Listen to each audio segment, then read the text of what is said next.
புதுச்சேரியில் தலைமை செயலரின் அதிகார துஷ்பிரயோகம் தொடர்ந்தால் மக்கள் புரட்சி வெடிக்கும் என்று எதிர்க்கட்சித் தலைவர் சிவா எச்சரித்துள்ளார். புதுச்சேரி பள்ளிக் கல்வித்துறையில் பணியாற்றும் 292 ஒப்பந்த கௌரவ விரிவுரையாளர்கள், பட்டதாரி ஆசிரியர்கள், பால சேவிகாக்கள் பணி நிரந்தரம் கோரி தொடர் போராட்டம் நடத்தி வருகின்றனர். கல்வித்துறை முற்றுகை, மறியல், சிறை நிரப்பும் போராட்டத்தை அவர்கள் தொடர்ந்து நடத்தி வரும் நிலையில், அமைச்சரவையில் ஓராண்டு பணி நீட்டிப்பு செய்ய மட்டும் அதிகாரிகள் ஒப்புக்கொண்டதாக தெரியவந்தது. இதனால் பணி நிரந்தரம் செய்ய வலியுறுத்தி புதுச்சேரி சட்டசபை அருகே ஆம்பூர் சாலையில் 2 நாள் தொடர் தர்ணா போராட்டத்தை அவர்கள் தொடங்கினர். இந்த போராட்டத்தை அரசு ஊழியர் சங்க கூட்டமைப்பு கௌரவ தலைவர் சேஷாசலம் தொடங்கி வைத்தார். போராட்டத்தில் சட்டமன்ற எதிர்க்கட்சித் தலைவர் சிவா கலந்து கொண்டு ஆசிரியர்களுக்கு ஆதரவாக பேசினார்.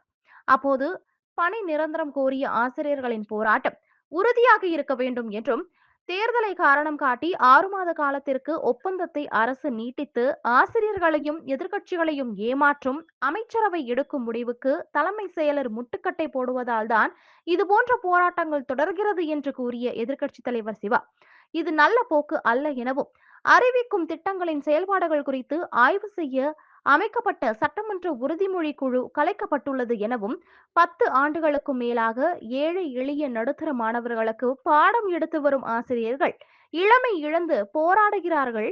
இந்த போராட்டத்தை புதுச்சேரியின் பொது போராட்டமாக கொண்டு செல்லாமல் முடிவுக்கு கொண்டு வந்து அவர்களை அரசு பணி நிரந்தரம் செய்ய வேண்டும் என்றும், அதிகார துஷ்பிரயோகத்தை தலைமை செயலர் தொடர்ந்து செய்தால் மக்கள் புரட்சி வெடிக்கும் என்று தெரிவித்தார்.